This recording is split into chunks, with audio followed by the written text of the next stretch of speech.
Kisah yang pertama, kisah ini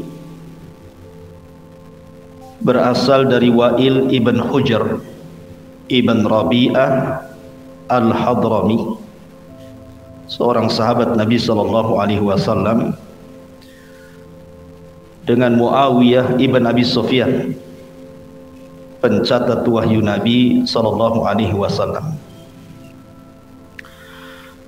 Ma'asyiral muslimin yang dimuliakan Allah Subhanahu wa taala, Nabi SAW ketika di tengah-tengah perjanjian Hudaybiyah, maka banyak wufud, kabilah-kabilah dari beberapa kabilah yang datang kepada Rasul untuk mengislamkan diri mereka. Salah satunya adalah Wa'il ibn Hujr al-Hadrami. Ini jauh-jauh datang dari Yaman menghadap Nabi SAW, ingin masuk Islam dan berbaiat.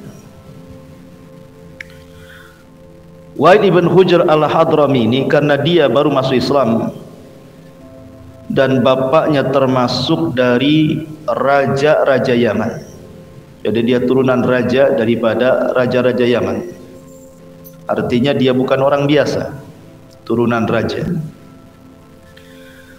Sehingga kedatangan Wa'il ibn Hujr al-Hadrami ini membuat senang Nabi SAW. Maka Nabi SAW pun kemudian memberikan hadiah kepada Wa'il ibn Hujr al-Hadrami ini, bahkan memberikan sepetak tanah sebagai hadiah Rasul kepada Wa'il ibn Hujr ini. Ketika kemudian Nabi SAW sudah menjamu sedemikian mulianya sehingga senanglah tamu-tamu itu, akhirnya Nabi SAW memerintahkan Muawiyah yang ketika itu masih fakir.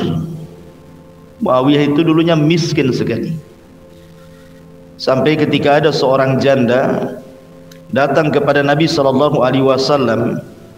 kemudian minta dicarikan jodoh, maka Nabi SAW mengatakan jangan mengambil Muawiyah, karena Muawiyah itu fakirun, orangnya fakir, tidak punya harta. Jangan pula dengan si fulan, karena si fulan itu tidak pernah meletakkan cambuknya di bahunya, maknanya keras, orangnya suka mukul.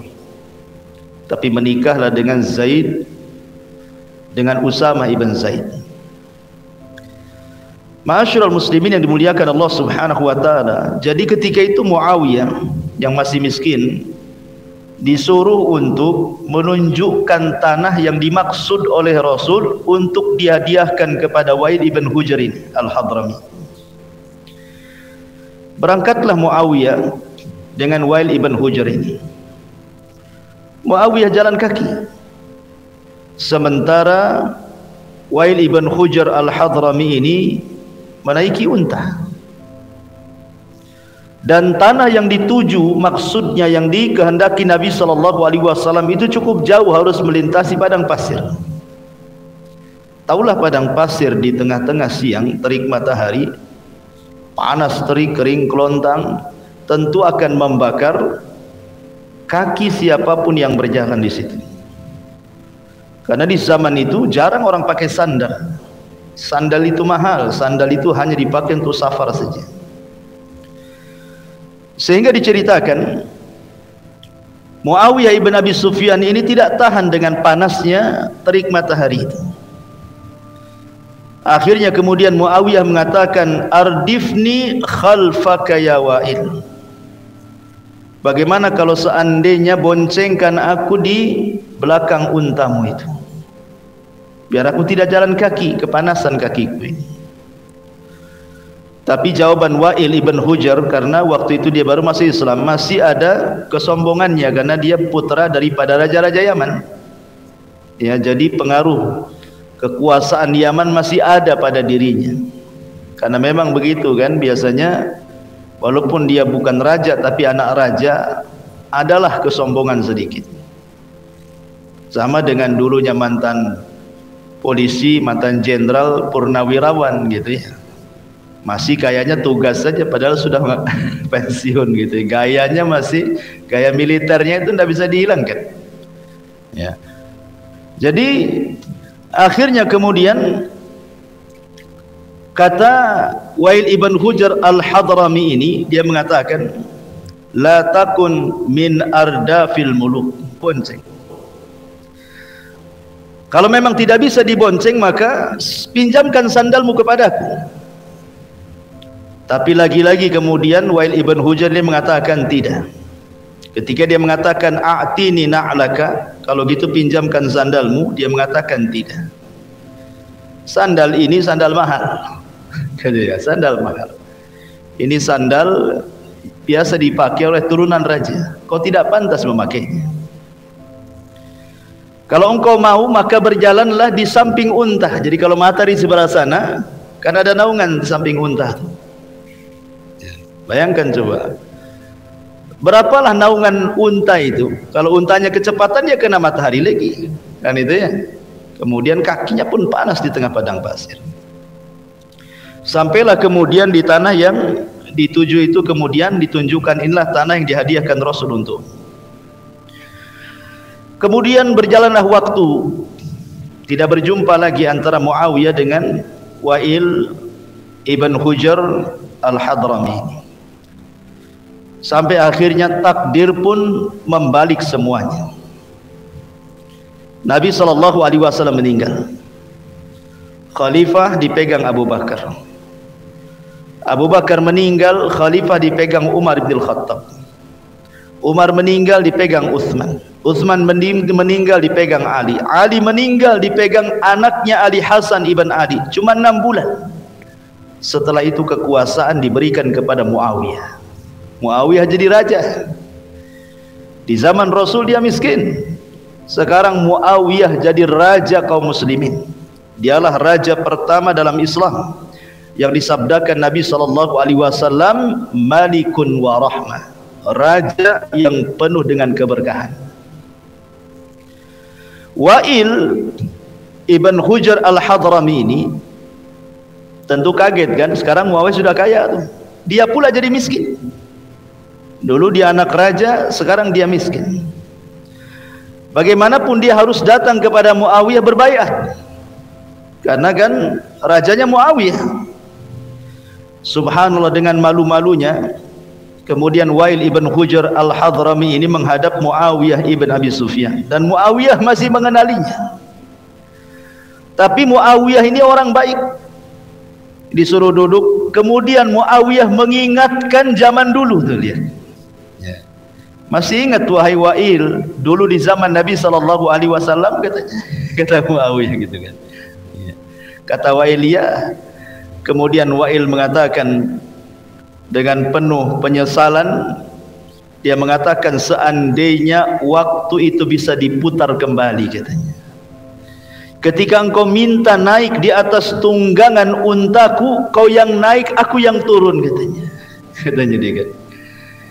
Maksudnya apa? Maksudnya di sini dunia itu bisa terbalik kapanpun.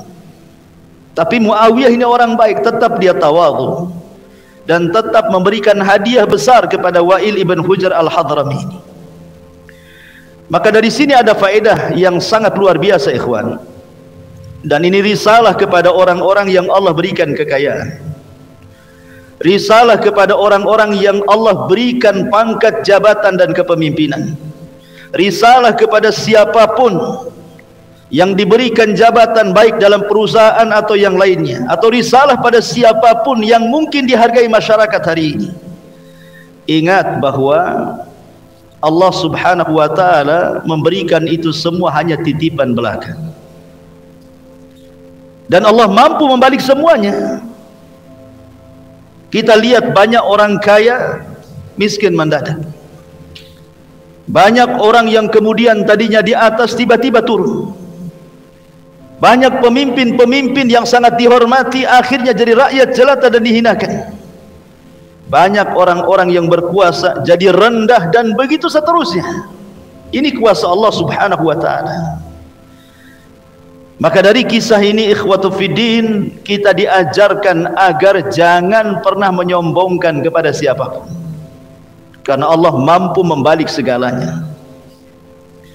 Ingat kisah yang dulu pernah saya ceritakan tentang kisah Malik ibn Dinar rahimahullahu ta'ala, di mana Malik ibn Dinar ini menegur Muhallib ibn Abi Sufrah.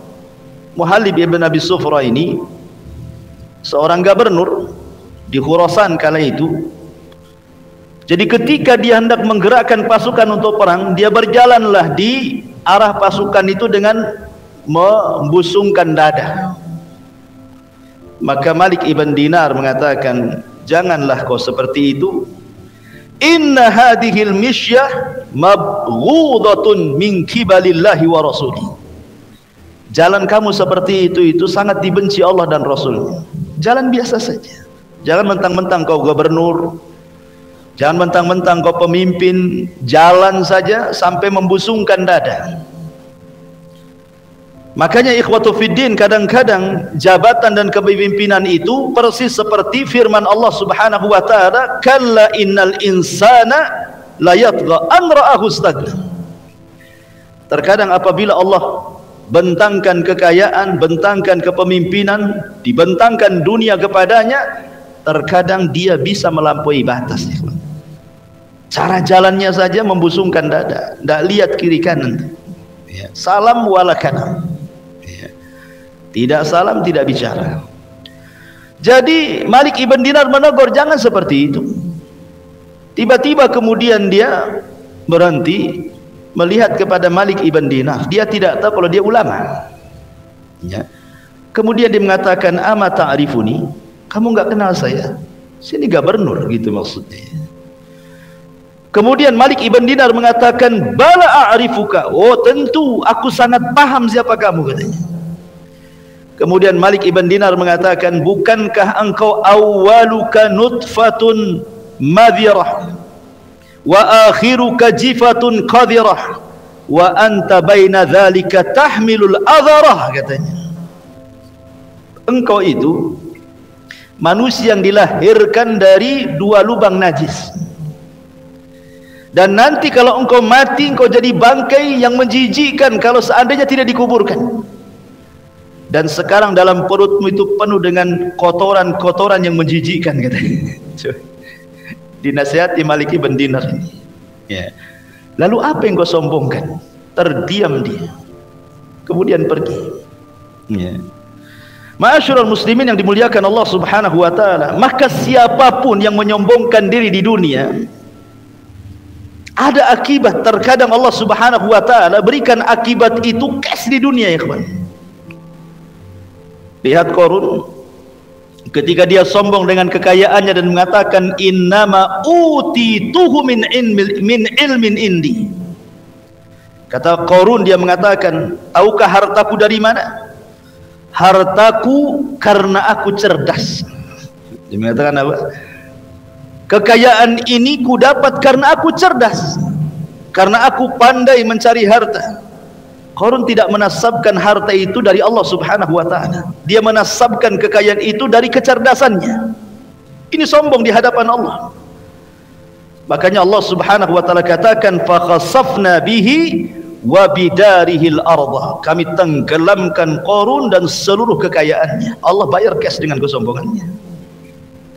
Lihat Fir'aun, ketika dia mengumpulkan orang-orang Mesir, kemudian mengatakan, ya qaumi alaysa li mulku misra wa hadhil anhar tajri min tahti, katanya. Hei orang-orang Mesir, katanya, bukankah seluruh kerajaan Mesir itu milikku, dan bukankah seluruh sungai-sungai dan lautan itu berada di bawah kakiku, katanya. Ketika dia sombong dan mengatakan bukankah sungai-sungai dan lautan itu berada di bawah kakiku, apa yang terjadi? Allah katakan, fa'aghraqnahu wa junuduh. Kami tenggelamkan Fir'aun dalam lautan itu. Dia sombong dengan lautan, dia tenggelamkan dalam lautan. Ya. Begitulah Allah Subhanahu wa ta'ala kalau mau. Al-Walid ibn Mughirah di zaman Rasul, hidayah sudah masuk kepada Walid itu. Dia sudah mengakui Rasul itu Nabi, Quran itu wahyu. Kemudian dia ditakut-takuti Abu Jahal bahwa kalau dia masuk ke agama Muhammad maka dia tidak akan dihormati lagi, balik lagi dia kufur. Dan dia mengatakan, in hiya illa qaulun bashar, sesungguhnya Quran itu ucapan manusia, katanya. Makanya Allah Subhanahu wa taala turunkan surah Al-Mudaththir, sauslihi saqar, saya akan sediakan neraka saqar untuk Walid itu. Ya enggak? Siapa lagi? Namrud. Namrud yang congkak, yang mengatakan ana uhyi wa umit, katanya. Di hadapan Ibrahim dia mengatakan aku pun bisa menghidupkan dan mematikan, katanya. Allah masukkan apa? Allah masukkan ba'udah. Ba'udah itu nyamuk, dimasukkan ke hidungnya, bersarang 40 tahun di otaknya. Sebab itulah Namrud mati. Ya kan? Dia sombong. Karena Namrud itu merasa dia kekuasaannya itu kan separuh dunia lebih. Dia punya pasukan kuat, dia punya kerajaan kuat. Tapi ketika Allah Subhanahu wa taala membunuh Namrud, cukup mengirim satu nyamuk bersarang di kepalanya 40 tahun. Setiap hari kepalanya ditepuk-tepuk sandal. Mati akhirnya. Coba tiap hari antum bisa tepuk-tepuk, apa enggak mati antum? Ya. Ma'asyiral muslimin yang dimuliakan Allah Subhanahu wa taala, dari sini maka ada pelajaran, jangan pernah sombong. Tapi lihat sikap Muawiyah ibn Abi Sufyan. Walaupun dia pernah disakiti oleh Wa'il ibn Hujr al-Hadrami, tidak dihormati dan direndahkan, tetap dia membalas keburukan dengan kebaikan. Dia berusaha tawadu dan rendah diri kepada manusia, tetap dia berbuat baik kepada Wa'il ibn Hujr. Kenapa demikian? Karena tidak ada guna membalas kejahatan dengan kejahatan. Makanya Allah Subhanahu wa taala mengatakan, la tastawil hasanah wala sayyi'ah, idfa billati hiya ahsan fa idzal ladzi bainaka wa bainahu adawah ka'annahu waliyyun hamim. Dan tidak sama kebaikan dengan kejahatan itu. Tolaklah kejahatan itu dengan cara yang lebih baik, sehingga orang yang ada rasa permusuhan di antara kalian, kemudian dia menjadikan seperti teman setia padanya. Dia hilangkan dendamnya, seolah-olah tidak ada masalah antara dia dengan musuhnya. Begitulah ma'asyiral muslimin yang dimuliakan Allah Azza wa Jalla, kisah Wa'il ibn Hujr al-Hadrami bersama Muawiyah ibn Abi Sufyan. Ini yang pertama. Kisah yang kedua, kisah ini kisah nyata, diceritakan oleh sebagian para masyayikh tentang seorang laki-laki yang menutupi aib istrinya. Bagaimana ceritanya? Jadi ada imam masjid di sana, Saudi sana. Jadi dia bermimpi, imam masjid ini bermimpi. Dalam mimpinya kemudian di antara jemaah yang biasa sholat di masjidnya itu, dimimpikan ada bisikan, ada suara dalam mimpinya, fulan min ahlil jannah, bahwa si fulan itu termasuk penduduk sorga, gitu. Dan itu berulang-ulang mimpinya. Imam masjid ini heran, karena biasa-biasa saja. Dia makmum, tahulah hari-hari ketemu dengan dia. Tetapi dia sangat berhusnudzon kepada orang itu, bahwa ini bukan mimpi biasa, ini adalah tabsyir, kabar gembira untuk anak muda yang biasa sholat di belakangnya. Suatu hari ketika jamaah sudah pada pergi satu, dia tahan tuh anak muda itu. Kemudian dia berbicara empat mata, wahai fulan, saya ingin bicara denganmu empat mata, tolong jawab dengan jujur.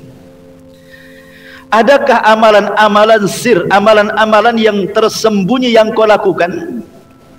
Mungkin kau setiap malam sholat malam orang tidak tahu, atau engkau sedekah sembunyi-sembunyi orang tidak tahu, atau amalan apalah yang tersembunyi yang orang tidak tahu, hanya engkau dengan Allah saja. Anak muda ini tak mau cerita. Dia mengatakan tidak perlu tahu, cukup aku dengan Allah saja. Tapi karena imam itu mendesak, akhirnya dia pun kemudian bercerita. Dia mengatakan, aku bercerita, tazawwajtu aku suatu ketika menikah, wa akhadtu arusi fa idza biha fi hamilin fi syahri tsani aw tsalis. Aku dijodohkan dengan salah seorang wanita yang masih ada hubungan kerabat denganku. Menikahlah aku dengan dia. Tiba-tiba baru menikah 2-3 bulan hamillah wanita ini. Tidak mungkin orang menikah 2 bulan tiba-tiba hamil. Ya kan? Tiba-tiba hamil. Maksudnya hamilnya itu sudah mau melahirkan. Karena orang kalau hamil biasanya nunggu 9 bulan kan itu ya, baru melahirkan. Masa 2-3 bulan hamilnya sudah besar dan akan melahirkan. Otomatis ini bayi bukan bayi dia. Ya. Barulah kemudian wanita ini jujur dan mengatakan kepada suaminya ini, dan mengatakan, sesungguhnya aku telah berdusta kepadamu, bahwa dalam perutku ini ada bayi orang lain, dan tidak ada yang tahu kecuali aku dan yang menghamiliku. Keluargaku tidak tahu, sebab kalau keluarga tahu pasti mereka akan membunuhku. Akhirnya kemudian wanita ini mengatakan kepada suaminya, kalau engkau mau, maka tutupilah aibku. Satarakallah, semoga Allah menutup aibmu. Tolong tutup aibku, semoga Allah menutup aibmu. Ya. Satarani satarakallah, tutup aibku, Allah tutup aibmu. Subhanallah, anak muda ini dia mikir, kalau sampai dikasih tahu keluarganya bisa dibunuh. Akhirnya kemudian dia berpikir panjang bagaimana caranya. Kemudian kata anak muda ini, aku tahan istriku jangan bergaul dengan siapapun sampai bayi itu lahir, sehingga tidak ada yang tahu. Ya. Dan dia pun mencari orang yang membantu kelahirannya, orang jauh, supaya orang-orang situ tidak tahu. Setelah malam itu melahirkan, ketika bayi itu umur beberapa hari, maka aku berpikir bagaimana caranya. Terpikirlah ketika di waktu subuh, ketika manusia sedang sholat, nampak tidak ada orang di masjid, dia gendong bayinya. Kemudian segera dia ke masjid, diletakkanlah kemudian bayi itu di pintu masjid, dia bergegas sholat, tidak ada yang tahu. Otomatis bayi ini kan menjerit-jerit. Yeah. Selepas sholat kemudian dia pula yang berteriak, ini bayi siapa katanya. Dia yang meletakkan, dia pula yang berteriak, ini bayi siapa. Jemaah kaget semuanya kan. Akhirnya kemudian dia menawarkan diri, bagaimana kalau seandainya bayi ini aku angkat jadi anakku. Yeah. Maka orang pun sangat antusias kan gitu. Ya sudah, ambil aja sebagai anakmu tuh katanya. Akhirnya kemudian dia mengatakan, ya tapi kalian harus bersaksi bahwa ini bukan anakku katanya. Kata jamaah, ya mungkin itu ada orang yang naruh bayi sembarang, mungkin pengen diangkat menjadi anak, kok pas pula kamu itu baru menikah, ambillah sebagai anakmu katanya. Akhirnya bayi ini dibawa pulang sebagai bayi angkatnya, padahal bayi istrinya, orang nggak tahu. Begitulah anak muda ini cara menutup aib istrinya, sehingga orang tidak tahu itu bayi siapa. Taunya itu adalah bayi orang letakkan di masjid, kemudian siapa yang hendak merawatnya silahkan. Akhirnya kemudian dia pun merawat bayi itu, sehingga keluarganya pun tidak curiga bahwa itu bayi dari istrinya, dan istrinya pun selamat sehingga tidak dibunuh keluarganya. Kemudian sekarang bayi itu sudah besar. Anak muda ini mengatakan kepada imam masjid, boleh jadi mungkin ini amalan. Aku berusaha untuk menutup aibku, dan saya minta jangan ceritakan, karena engkau memaksa aku ceritakan. Kemudian akhirnya anak muda ini heran gitu kan, mengatakan kepada imam masjid, kenapa engkau bertanya soal aku? Kemudian imam masjid ini mengatakan, aku bermimpi berkali-kali bahwa ada yang membisikkan kepadaku bahwa si fulan termasuk ahlul jannah. Subhanallah ya. Ma'asyiral muslimin yang dimuliakan Allah Subhanahu wa taala, tentu walaupun kisah ini anggaplah ya kisah rekayasa, bukan kisah benar ya, anggap seperti itu, tetapi kita tetap meyakini sabda Nabi SAW, man satara musliman satarahullahu yaumal qiyamah. Siapapun yang menutup aib seorang muslim, Allah akan tutup aib dia di dunia dan di hari kiamat. Siapapun. Dari sini ma'asyiral muslimin yang dimuliakan Allah Subhanahu wa taala, siapapun yang tidak pernah membuka aib orang, Allah muliakan orang itu. Allah akan muliakan. Lihat, orang ini tidak pernah tahu bahwa itu bukan anaknya, bukan anak istrinya kan, karena Allah yang menutupnya. Dan kemuliaan saya, kemuliaan antum, siapapun manusia, kenapa dipandang mulia? Karena aibnya ditutup Allah. Kalau setiap manusia dibongkar aibnya oleh Allah Subhanahu wa taala, orang tidak akan selamat dari aib, ikhwan. Makanya Imam Ahmad ketika dia ke pasar belanja, kemudian murid-muridnya datang dari mana-mana ingin mengatakan, ya Imam, biar kami saja yang membawa barang-barangmu, katanya. Sudah engkau jalan kaki saja, barang-barangmu tahu sampai saja di rumahmu. Kata Imam, tidak, jangan. Kalian menghormati itu karena engkau tidak tahu aibku saja.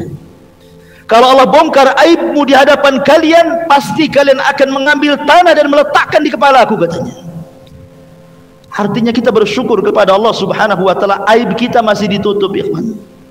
Kalau aib kita dibongkar di hadapan manusia, orang semulia apapun pasti jadi hina di mata orang. Makanya nanti pada hari kiamat, orang yang suka membongkar-bongkar aib, Allah bongkar aibnya, dipermalukan di hadapan halayak manusia.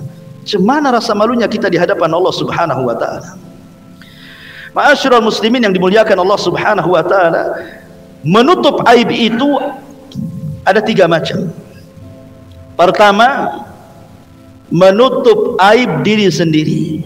Ini yang penting, menutup aib diri sendiri. Karena Nabi SAW yang mengatakan, kullu ummati mu'afan illal mujahirun. Setiap umatku dimaafkan kesalahannya, kecuali orang yang terang-terangan menceritakan dosanya sendiri.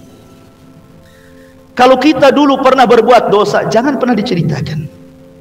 Anggaplah dulu itu mungkin orang ini orang jahat, mungkin seorang wanita, dulunya seorang pelacur, naudzubillah. Kemudian dia bertobat kepada Allah Subhanahu wa taala, menutup auratnya. Kemudian dia kenalan dengan orang-orang yang baik-baik. Jangan pernah ceritakan masa lalunya. Cukuplah yang tahu dia dengan Allah saja. Orang ketika kenal dengan Anda ini orang baik-baik saja. Anda penuh dengan tato, Anda dulu seorang penjahat, sudah hijrah, tutup semua tatonya. Cukuplah Allah saja dengan dia yang tahu. Kalau kenal dengan orang itu taunya antum orang baik, selesai.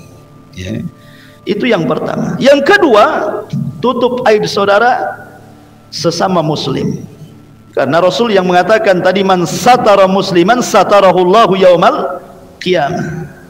Siapa yang menutup aib seorang muslim di dunia, Allah tutup aibnya pada hari kiamat. Dan jangan mencari-cari aurat orang lain. Sebab kalau kita mencari-cari aurat orang lain, aib orang lain, keburukan orang lain, Allah akan bongkar aibnya walaupun di dalam rumahnya, kata Rasul. Kalau kita mencari-cari aib orang itu, nanti Allah bongkar aibnya sendiri tuh. Kalau orang kemudian berusaha suudon kepada orang ini, aku jadi cari-cari kesalahannya, nanti suatu ketika Allah bongkar aibnya. Boleh jadi aibnya lebih besar dibandingkan orang yang dituduhnya. Karena ada kaidah dalam Islam itu, kama tadinu tudan. Sebagaimana engkau melakukan sesuatu keburukan kepada orang, nanti Allah kirim orang yang berbuat lebih buruk kepada kamu. Itulah yang disebut dengan hukum karma namanya. Kemudian yang ketiga, satrul mayyit, menutup aib orang yang sudah mati. Makanya kenapa dalam fardu kifayah itu, ketika seseorang memandikan jenazah, orang-orang khusus yang boleh memandikan, kemudian ditutup dan tidak boleh ada orang melihatnya. Kemudian orang yang memandikanlah orang-orang yang amanah, yang tidak menceritakan aib mayat yang sedang dimandikannya. Sebab kalau semua orang boleh memandikannya, nanti diceritakan aibnya. Makanya kenapa seorang muslim itu punya karamah, kemuliaan, baik ketika hidup ataupun ketika dia mati, harus tutup aibnya. Ya. Ini faedah kisah yang kedua. Masuk ke kisah yang ketiga. Ma'asyiral muslimin yang dimuliakan Allah Azza wa Jalla. Kisah ini juga diceritakan oleh seorang syekh. Entah sanadnya benar atau tidak, kita ambil ibrahnya saja. Ya. Jadi dahulu ada dua orang buta. Ada dua orang buta. Dua orang buta ini selalu berjalan berdua melewati istana kerajaan. Ya. Lah apabila kemudian di istana itu ada seorang putri itu yang sangat dermawan sekali. Dia suka ngasih-ngasih orang miskin. Jadi terkadang orang-orang miskin itu berjalan di pintu istana, nanti putri itu keluar, nanti kadang suka kasih-kasih. Jadi dua orang buta ini berjalanlah di depan pintu istana ini. Yang satu dia mengatakan, Allahumma rzuqni min fadli zaujatil malik. Jadi kalau putri lagi, istri raja itu lagi berdiri di samping istana, di pintu gerbang istana itu, dia mengatakan, ya Allah, berikan rizki kepadaku dari kemurahan hati istri raja. Jadi dia mengatakan, ya Allah, berikan rizki dari kemurahan istri raja. Yang satu buta pula berdoanya beda. Dia mengatakan, Allahumma rzuqni min fadlika ya Rabb. Ya Allah, berikan rizkimu kepadaku ya Rabb. Dia tidak menyebut putri raja atau istri raja tadi. Jadi si putri raja ini akhirnya memberikan kepada yang mendoakan dan memuji dirinya, diberikan dua ayam, ya, ayam yang sudah dipotong-potong tuh, yang masih utuh tapi sudah dicabuti bulunya. Kemudian diletakkan di dalam ayamnya itu, 10 dinar. 10 dinar itu banyak, ya kan? Akhirnya pulang dia. Ini yang buta satu ini, karena dia tidak memuji istri raja ini, dia mengatakan, ya Allah, berikan kata kemurahanmu, hanya dikasih 1 ayam dan dikasih 2 dirham. Jadi yang satunya dikasih 2 ayam 10 dinar, yang ini pula dikasih 1 ayam 2 dirham, lebih kecil. Akhirnya kemudian dengan 2 dirham ini, yang buta ini tidak tahu, yang pertama itu dia tidak tahu kalau dalam isi ayam itu ada 10 dinar, dia tidak tahu. Jadi si buta yang kedua yang meminta kepada Allah itu, dia mengatakan, gimana kalau saya beli ayammu dengan 2 dirham ini, biar saya ambil ayamnya, kau ambil duitnya. Dia nggak tahu ada duitnya, ya kan? Akhirnya diambil. Nah, besoknya gitu lagi sampai 10 hari. Sampai 10 hari. Akhirnya istri raja ini marah. Marah kepada yang buta pertama itu, yang suka muji-muji dia. Dan mengatakan, ya fulan, tidak cukupkah dengan pemberianku? Dia bilang, gimana kau hanya ngasih 2 ayam kepadaku? Untuk makan 1 hari cukuplah. Besok makan apa saya, katanya. Maka istri raja mengatakan, waihat, celaka engkau. Aku kasih setiap hari 10 dinar, kau tidak cukup pula, katanya. Kalau dikumpulkan 10 kali 10 udah 100 dinar kan itu. Udah banyak duitmu tuh. Ya. Kemudian dia mengatakan, aku jual kepada kawanku yang buta setiap hari 2 dirham. Jual. Subhanallah, ikhwan. Akhirnya kata sang putri ini mengatakan sambil tertawa, lihat, engkau tidak pernah meminta rizki kepada Allah, engkau menyandarkan rizki kepada aku. Lihat bagaimana Allah Subhanahu wa taala balik keadaan, ya kan?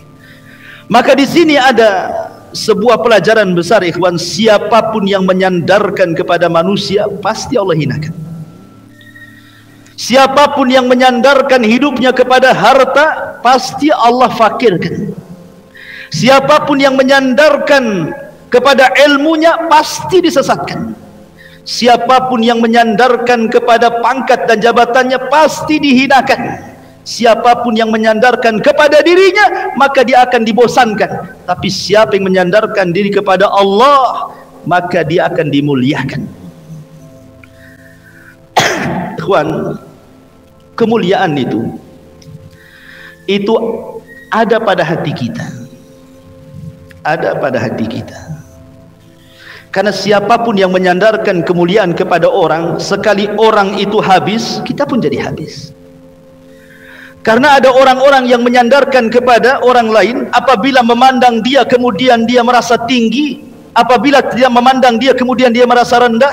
Ini orang yang hina, ikhwan. Kemuliaan itu ada pada hati kita yang diikatkan dengan Allah Subhanahu wa taala.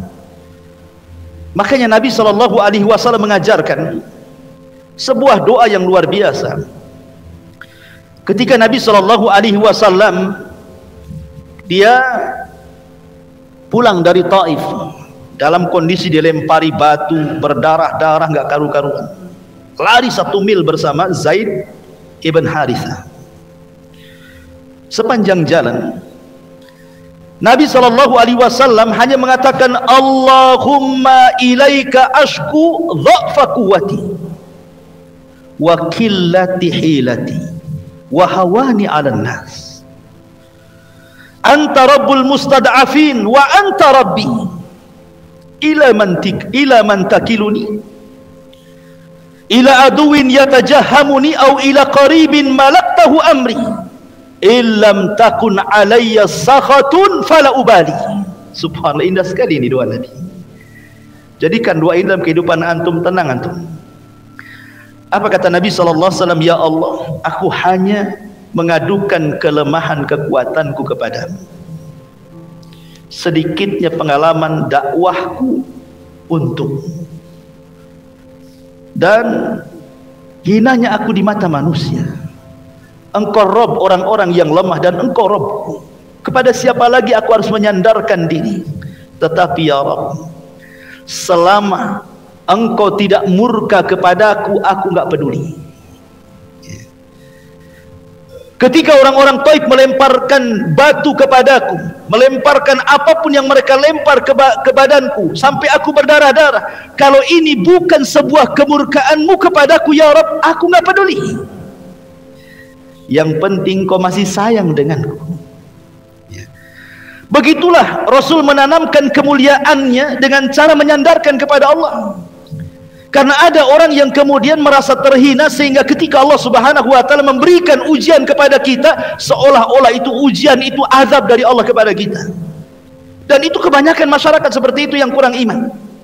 Diuji kefakiran, dia mengatakan, ya Rabb, asik aku saja yang miskin, katanya. Diuji gulung tikar, asik aku saja yang gulung tikar, usaha tidak pernah maju-maju, kok yang lain enak kali, katanya. Ketika anaknya sakit, kenapa anakku terus yang sakit, anak orang sehat-sehat, katanya kan. Jangan pernah ujian itu kemudian Allah menjadi objek celaan. Karena Allah Subhanahu wa taala menguji manusia itu untuk mengetahui siapa yang jujur, siapa yang dusta keimanannya. Kalau memang orang jahat, Allah sedang menegurnya. Kalau dia orang baik, Allah sengaja mengangkat derajatnya, kan begitu. Makanya dari sini ma'asyiral muslimin yang dimuliakan, jangan sandarkan sesuatu kepada selain Allah. Karena Allah Subhanahu wa taala mengatakan, walillahil izzatu jami'ah. Milik Allah lah kemuliaan semuanya. Seolah-olah Allah ingin katakan kepada kita, kalau aku muliakan engkau, maka tidak ada manusia yang menghinakan dirimu. Tapi kalau aku hinakan dirimu, maka tidak ada manusia yang mengangkatmu. Maka siapapun yang diangkat oleh Allah tidak akan dihinakan manusia. Siapapun yang dihinakan Allah, tidak ada yang mengangkatnya dari manusia. Memang seperti itu. Karena manusia ini terkadang kalau kita di atas, mereka tepuk tangan. Ketika kita di bawah, tangan yang tadinya bertepuk-tepuk untuk kita diletakkan pula di mukanya, tidak mau memandang kita. Begitulah manusia. Tetapi orang mulia itu Dia tidak pernah memandang pujian dan tidak pernah memandang celaan. Hatinya la tataghayyar, tidak akan berubah. Dia samakan antara pujian dan juga celaan. Mau memuji silahkan, mau mencela silahkan. Tidak menjadi besar karena pujian, tidak pula menjadi kecil karena celaan. Begitulah orang mulia. Itu kaidah itu. Ya. Ma'asyiral muslimin yang dimuliakan Allah Azza wa Jalla. Ini terlalu dalam nih pengajiannya. Ini pengajian sufi nih. Ma'asyiral muslimin yang dimuliakan Allah Subhanahu wa taala. Taib. Ini kisah yang ketiga. Kisah yang keempat. Ma'asyiral muslimin yang dimuliakan Allah Azza wa Jalla. Dulu ada seorang penguasa, gubernur, namanya Khalid ibn Yahya al-Burmuki. Pada zaman Khalifah Harun ar-Rasyid. Jadi dia dijadikan gubernur oleh Harun ar-Rasyid. Gubernur dihormati, diberikan kekayaan, fasilitas, gaji, macam-macam ada. Ya. Suatu ketika entah kenapa dia kena kasus. Akhirnya Harun ar-Rasyid memenjarakan Khalid ibn Yahya al-Burmuki ini. Dan juga anaknya dimasukkan ke dalam penjara. Dua-duanya dimasukkan. Bapak dan anak dimasukkan. Lama dia tinggal di penjara. Akhirnya anaknya bingung kesalahan bapaknya apa dan kesalahan dirinya apa gitu ya. Jadi dia kemudian ngomong sama bapaknya, ya abati, ba'dal izzi wal amri wan nahyi sirna fil qaidi wal habzi. Wahai bapak, setelah kita dihormati manusia, diberikan kekuasaan, dimuliakan, bisa memerintah, bisa melarang, tiba-tiba kita sekarang dipenjara, dihinakan. Ya. Ada apa ini? Kata anaknya.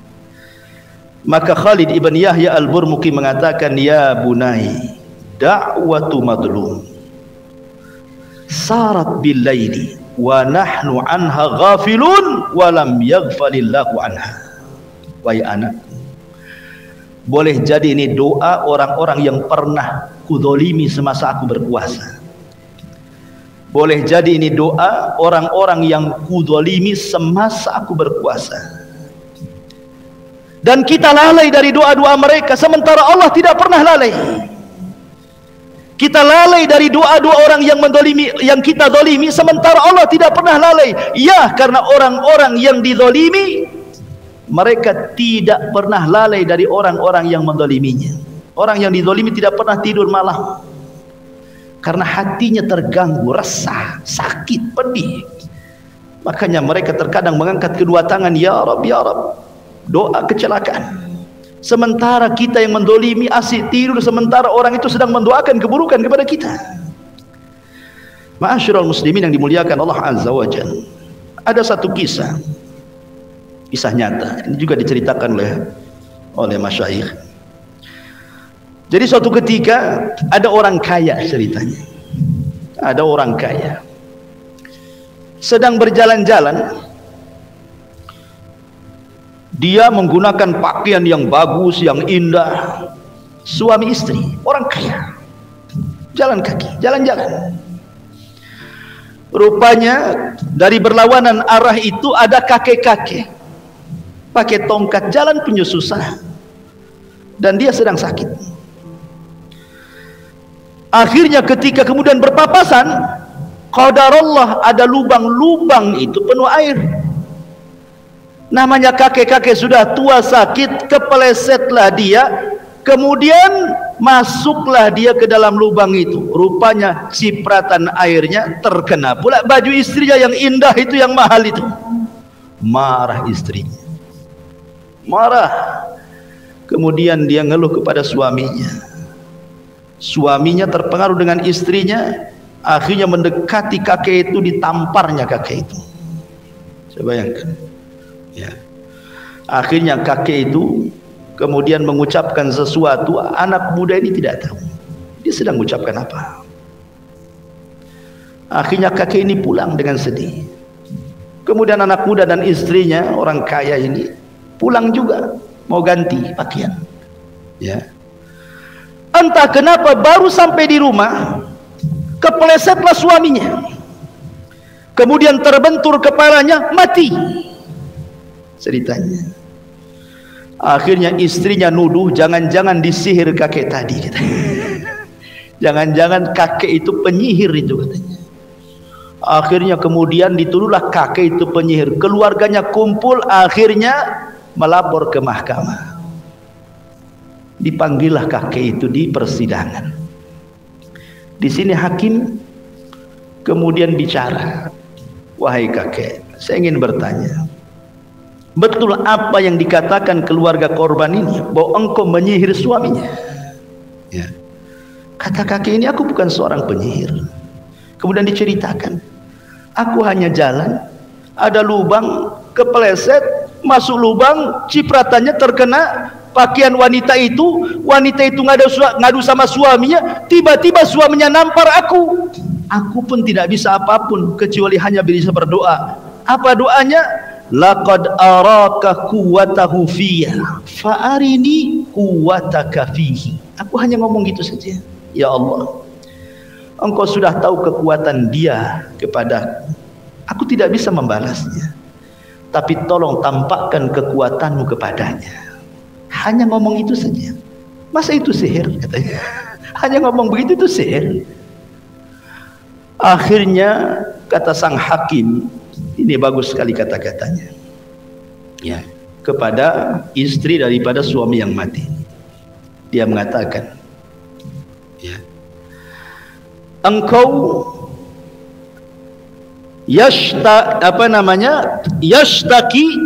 tashtaki ila habibiki falatomahu hadal ajuz. Suamimu, engkau mengadu kepada orang yang kau cintai. Akhirnya orang yang kau cintai, suamimu, menampar pula kakek ini. Tapi kakek ini mengadu kepada Allah yang dicintainya, maka Allah membunuh suamimu.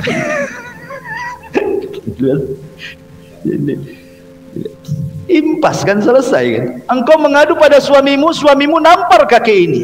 Kakek ini ngadu sama Allah, Allah bunuh suamimu. Selesai, tidak ada persidangan. Menang kakek itu. Coba. Ma'asyiral muslimin yang dimuliakan Allah Azza wa Jalla. Kisah ini persis seperti kisah yang diceritakan Imam Zahabi rahimahullahu ta'ala, yang pernah saya ceritakan juga kepada antum dan pernah juga saya ceritakan di khutbah Jumat sini, tentang kisah orang zalim yang mengambil ikan.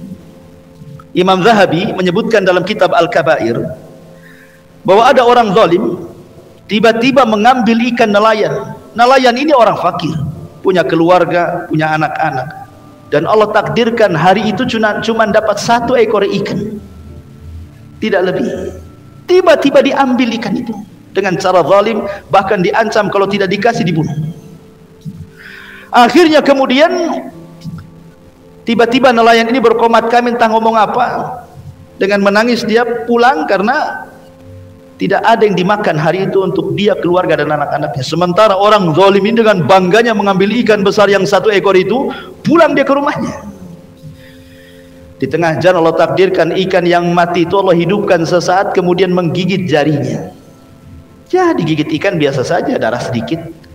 Dimasak, dimakan, lezat. Malamnya baru terasa gigitan itu.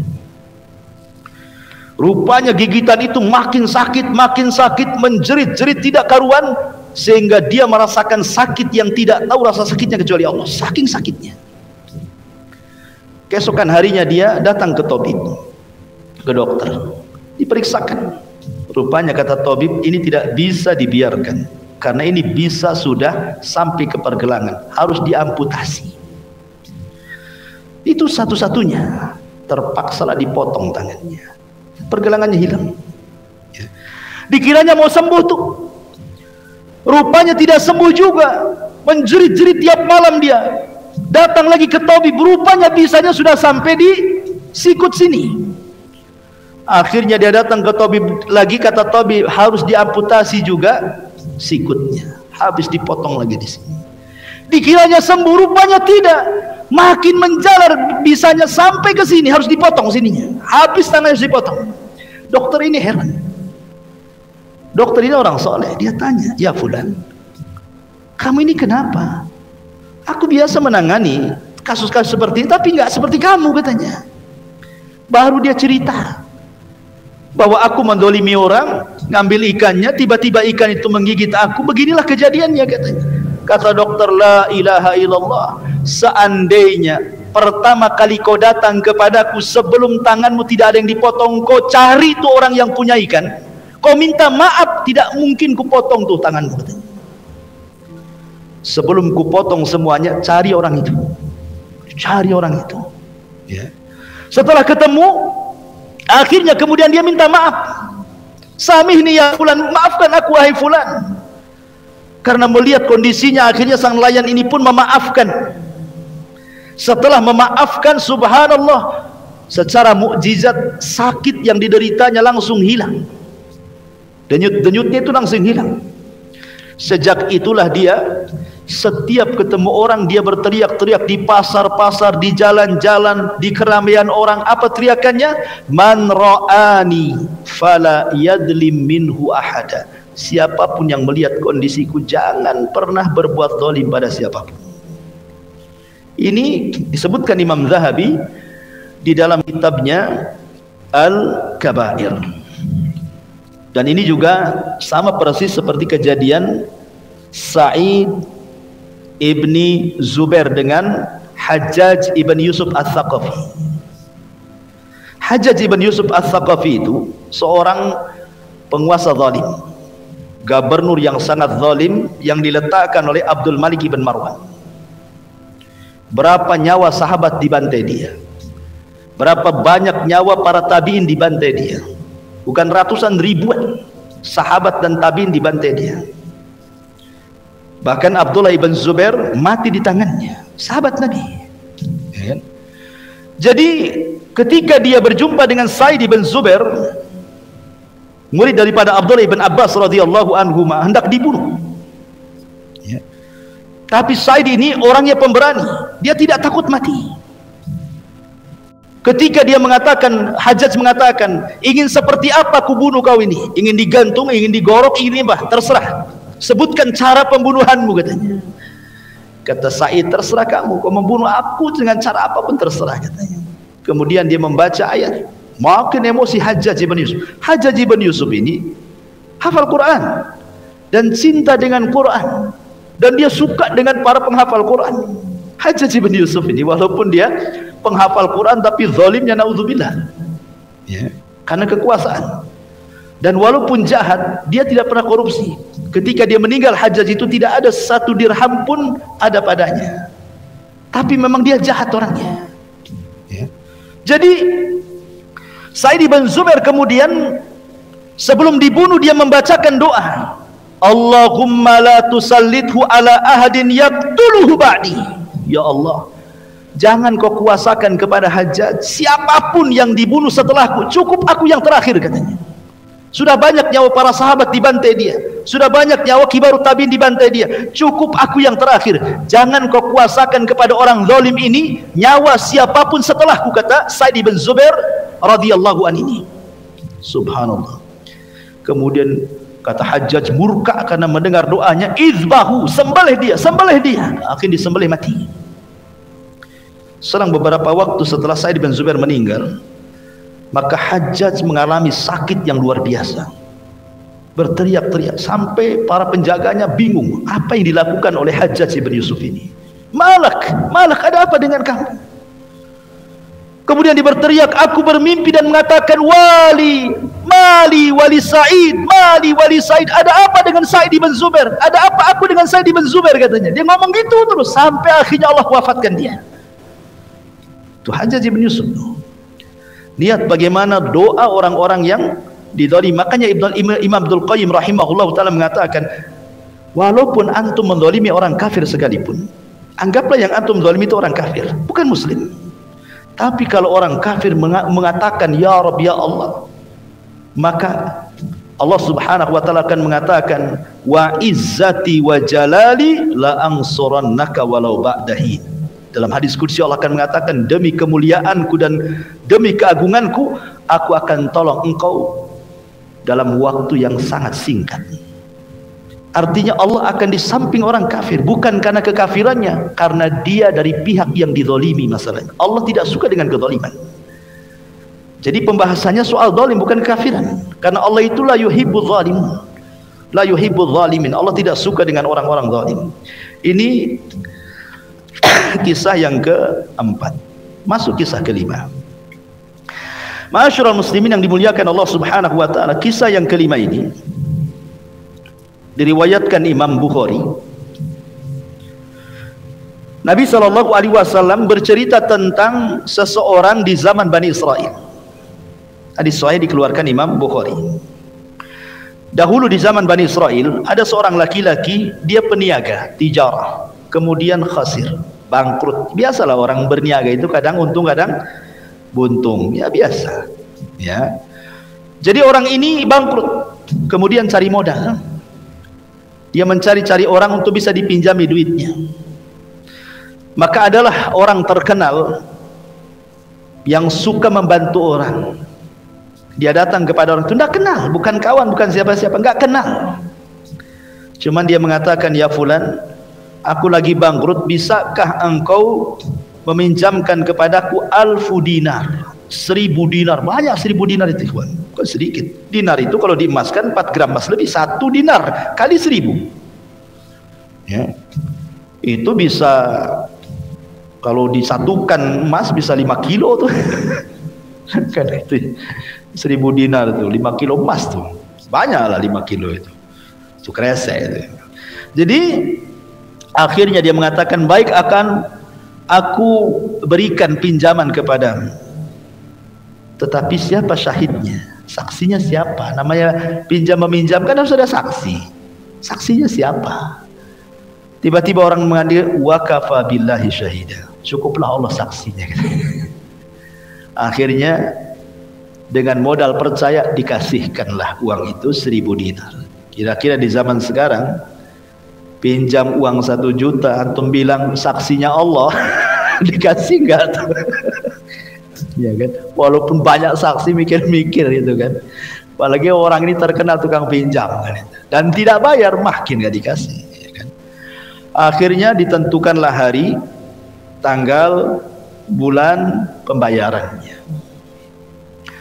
Ketika sudah waktunya mau bayar nih, Masya Allah ikhwan, rumah orang yang meminjam uang itu di seberang sungai, sementara yang pinjam uang di seberang sungai sebelah sini. Jadi kalau mau mengembalikan uang itu harus nyeberang sungai lewat perahu, dan perahu itu ada waktunya. Anggaplah mungkin las perahunya jam 5, setelah jam 5 nggak ada lagi. Ya. Karena dia orang yang amanah, ingin mengembalikan uang 1000 dinar itu, ikhwan. Sebab kalau seandainya, bisa saja dia besok kembalikan kan, tapi orang dulu kan ini zaman Bani Israel kan, ya, dia takut kalau seandainya tidak sampai kemudian tepat waktu. Tapi ketika sampai perahu sudah tidak ada, bingung dia, kepikiran sekali, karena ini sudah lewat waktunya, hari ini sudah harus sampai uang itu. Pusing, akhirnya dia berpikir, tawakkaltu ala Allah, aku hanya bertawakal, ambil kayu, dibelah kayunya, disimpan uangnya, disudikan, kemudian dicemplungkan. Bismillah, tawakkaltu ala Allah. Lah orang yang dipinjami dia sudah nunggu-nunggu tuh, kok mana orang itu, ini sudah last ferry kok tak nampak gitu. Akhirnya karena nggak mungkin lagi dia datang katanya. Tapi dia berpikir daripada dia pulang tangan kosong, dia mencari kayu bakar. Nampaklah ada kayu itu, karena nampak gede kayunya kan, ini lumayan juga kayu bakar. Berusaha diambil sama dia kayu itu, bawa pulang. Ya. Ketika hendak dibelah kayunya itulah dia kaget, pas terbelah kok ada uang 1000 dinar, dan di situ ada surat. Ya. Akhirnya dia mengatakan alhamdulillah. Lihat dari sini ada pelajaran apa? Tawakal. Ya. Tapi ini kan cerita Bani Israel, antum jangan lakukan kayak gini. Kalau antum lakukan kayak gini, ke bawah kan, orang yang renang sana yang ngambil duit. Ini cerita orang dulu, cerita Bani Israel kayak gini. Nah ini sahih kan, dia dikeluarkan Imam Bukhari kan itu. Baik. Tapi ada satu kisah menarik, ada seorang syekh bercerita. Ini kisah tentang tujar, akbar tujar. Kata syekh ini muttasil sanadnya katanya. Jadi ceritanya ada orang kaya raya, orang paling kaya di Riyadh. Orang paling kaya di Riyadh. Selain kaya, dermawan. Dan tidak heran kalau di negeri Arab itu orang kaya dermawan itu tidak heran kalau saya. Kenapa? Saya pernah mengalami. Ya. Waktu saya di kuliah di Yaman itu, di daerah Taiz itu ada orang paling kaya. Dia punya perusahaan, kalau kita bahasa kita ciki-ciki, macam-macam, pokoknya makanan-makanan kaleng, minuman-minuman kaleng ciki itu perusahaan dia semua tuh. Perusahaan dia pun punya perusahaan di Indonesia, perusahaan minyak sawit. Kaya kali. Jadi saya itu penasaran karena banyak para thalabatul ilmi, para mahasiswa itu kalau sudah tajdid iqamah, tiap tahun kan kita harus memperbarui izin tinggal. Kan harus bayar sekian juta kan. Kan tidak semua para thalabatul ilmi punya uang. Akhirnya mereka pun biasanya buat proposal, bahasa Arabnya takdim, buat takdim gitu. Jadi nanti proposalnya diantar ke dia, nanti dia cukup tanda tangan proposalnya, proposal itu dibawa ke bank. Dia punya bank namanya Bank Tadamun. Ya, nanti dicairkan sama bank. Nampak orang bank itu tanda tangan dia, langsung dicairkan tuh. Ya. Yang menakjubkan bukan itunya.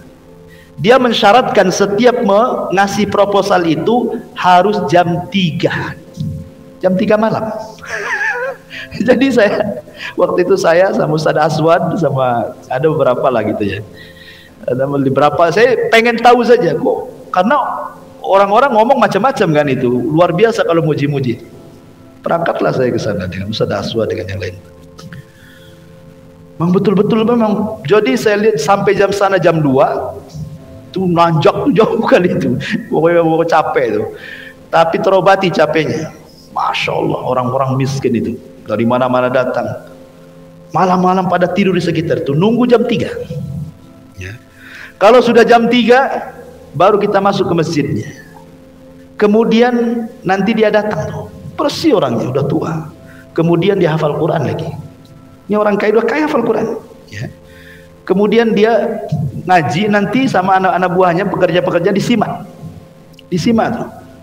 Dia baca beberapa juz, selesai baca Quran, disimak, baru kita datang ngasih proposal. Itu banyak itu, bukan 1-2 orang, mungkin 100-200 orang ada tuh setiap harinya, ikhwan. Setiap harinya ya. Dan ngasihnya bukan sedikit, 3 juta, 5 juta, 10 juta, tengok kebutuhan setiap hari. Nanti ngambil uangnya di bank dia, nanti ke Son'a, di banknya di situ cabangnya, kita datang dikasih. Artinya saya nggak heran kalau orang-orang sana itu memang sudah kaya, dermawan luar biasa. Nggak heran kalau di sana. Ke Indonesia heran saya karena jarang yang gitu. Biasanya kalau orang kaya kalau nyumbang ya sekali-kali, itu pun manggil wartawan, ingin viral kan gitu kan itu. Antrinya tengok sampai ngalahin buri gitu. Tapi orang sana biasa. Jadi ini yang bercerita, ini cerita di Riyadh itu ada Akbar Tujar, memang pedagang besar, orang kaya, dermawan. Jadi setiap Ramadan, kata Syekh ini bercerita, suka membagi-bagi zakat dan infak ini. Jadi suatu ketika dia sedang pergi ke daerah-daerah yang banyak orang miskin itu, lelah dia, kemudian siang-siang dia pun kemudian cari masjid tidur. Dalam tidurnya dia bermimpi, idhab ila mantiqati fulanin fa inna fiha abdun li mundu thalatha ayyamin la yuftir illa al-ma, katanya. Dalam mimpinya orang kaya ini dibisikkan, kamu harus pergi ke desa fulan ya, ke desa fulan, cari namanya orang ini. Orang ini hamba ya, hamba Allah. Dia sudah 3 hari tidak berbuka puasa kecuali dengan air.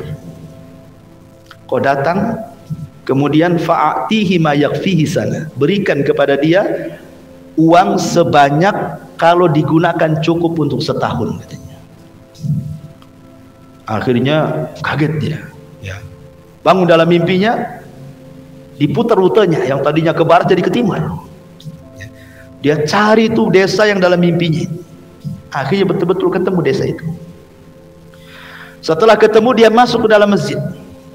Rupanya ketika cari-cari namanya, persis ada nama yang dalam mimpinya. Rupanya dia imam masjid itu, bukan imam rawatib, imam yang sekali-kali gitu. Tiba-tiba setelah sholat, karena sudah asar dia istirahat, mau menjelang maghrib, kemudian imam ini mengatakan kepada orang asing, nampaknya kau orang asing, saya tidak pernah melihat kamu di sini. Iya, kata bapak ini. Kalau begitu ayo kita ke rumah saya. Ya, kita batalkan puasa seadanya, katanya. Akhirnya kemudian dia ajak ke rumahnya.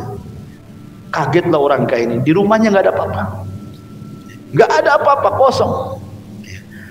Hanya ada tikar untuk duduk, untuk tidur keluarganya di situ. Anaknya pun bajunya nggak jelas, ya, robek-robek. Akhirnya kata sang imam masjid mengatakan, silahkan, hanya dikasih air putih saja. Dia mengatakan, seandainya lauli ghairi la'a'taituka akhar. Kalau seandainya aku punya yang lainnya, pasti aku akan kasih yang lain. Tapi yang ada hanya air putih. Demi Allah, wahai Tuhan, saya 3 hari tidak berbuka kecuali dengan air putih ini saja, katanya. Cocok dalam mimpinya kan, bahwa orang ini selama 3 hari tidak berbuka kecuali dengan air. Akhirnya dia pun menangis, gemetar badannya, rupanya betul apa yang dimimpikannya, gemetar. Dan dia mengatakan, saya ini hamba Allah yang diutus Allah untuk memberikan harta kepadamu yang mencukupkan engkau setahun. Ketika mendengar itu, menangislah imam masjid ini. Kemudian berteriak-teriak, ya fulan la taftinni bimalik, jangan kau fitnah aku dengan hartamu, jangan kau fitnah aku dengan hartamu, pergi kau dari sini, katanya. Subhanallah, tawakalnya kepada Allah. Seandainya antum di posisi orang ini, pasti nambah, jangan setahun lah Pak, 10 tahun gitu ya kan.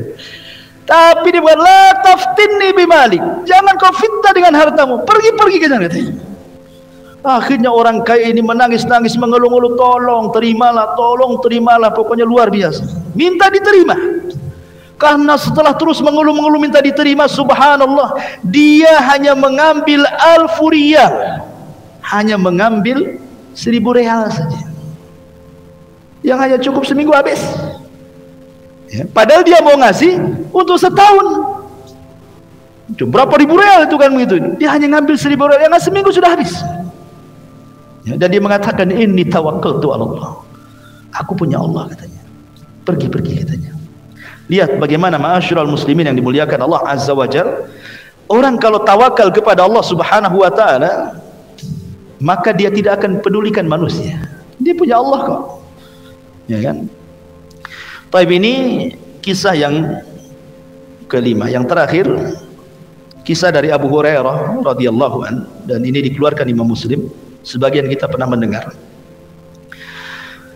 Kata Nabi SAW, bainama rajulun bifalatin minal ardi fasami'a sautan fi sahabatin. Ada laki-laki berjalan di galangan sawah, galangan kebun. Tiba-tiba dia melihat ada awan hitam di atas kepalanya berjalan. Yang mengherankan lagi, awan itu terus berjalan, hanya segunduk awan itu saja. Kemudian tiba-tiba di balik awan itu ada suara yang sangat persis terdengar jelas, asqi hadiqata fulan, airi ladangnya fulan ibn fulan, disebut namanya. Anak muda ini heran, siapa yang ngomong? Tengok ke kanan tak ada orang, ke kiri tak ada orang, ke belakang tak ada orang, apalagi ke depan. Dia mandang ke depan tak ada orang. Rupanya suara itu dari langit. Hujani kebun si fulan, hujani kebun si fulan. Penasaran dia, diikutilah awan itu. Kemana awan ini perginya? Ya. Rupanya setelah jauh dia mengikuti awan yang berjalan itu, rupanya awan itu berhenti di sepetak ladang. Setelah berhenti di sepetak ladang, awan itu merendah, kemudian hujan. Subhanallah, airnya tidak kena sebelah kanan, sebelah kiri, depan, belakang, persis hanya di petak itu saja airnya. Apa gak heran tuh? Kenapa ladang seperti itu? Gak kecipratan gitu ya? Kenapa di ladang dia saja? Habis itu setelah selesai hujan, awan ini pergi. Dia tunggu, penasaran, ini ladang milik siapa ini? Ditunggu akhirnya. Rupanya selang beberapa waktu datanglah pemilik ladang itu. Kemudian ditanya, ya Abdullah, mas mukawai hamba Allah, siapa namamu? Kata pemilik ladang, nama saya fulan ibn fulan. Kaget dia, kok nama itu persis seperti yang dia dengar di atas awan itu. Berarti ini pemiliknya. Kemudian dia tanya kepada pemilik ladang ini, sebenarnya apa yang kau lakukan dengan ladangmu ini, katanya. Kemudian laki-laki ini bingung dengan pertanyaan itu, ya. Kemudian tanya balik, kenapa kau bertanya seperti itu? Akhirnya diceritakan tadi. Yang punya ladang pun bingung kan gitu kan, karena dia tidak pernah melihat kejadian seperti itu. Barulah dia bercerita, oh boleh jadi dia mengatakan, karena aku selalu apabila panen di ladangku ini, di sawahku ini, aku jadikan panen itu 3 bagian. Sepertiga aku masukkan ke ladang, sepertiga aku sedekahkan, sepertiga untuk hidup aku dan keluargaku. Apakah seperti itu setiap panen? Iya, setiap panen seperti itu. Lihat bagaimana ma'asyiral muslimin yang dimuliakan Allah Azza wa Jalla, terkadang harta yang diberkahi itu pasti tidak akan pernah punah. Pasti ada saja jalannya rizki itu datang kan. Wa yarzuqhu min haitsu la yahtasib. Kadang Allah Subhanahu wa taala memberikan rizki dari arah-arah yang tidak disangka. Boleh jadi mungkin dia punya 1 pohon mangga di depan rumah, tapi sekali buah banyak gitu kan, atau pohon jambu sekali buah banyak bisa dijual gitu kan. Siapa yang tahu? Allah Subhanahu wa taala yang menakdirkan rizki-rizki itu. Maka ma'asyiral muslimin yang dimuliakan Allah, ini semua cerita-cerita tentang kehidupan kita ini. Banyak kisah-kisah tapi juga waktu, ya. Mudah-mudahan kisah-kisah yang sudah diceritakan bisa dijadikan ibrah. Fa'tabiru ya ulil absar. Subhanakallah bihamdika asyhadu an la ilaha illa anta astaghfiruka wa atubu ilaik. Allahu ta'ala alam. Assalamualaikum warahmatullahi wabarakatuh.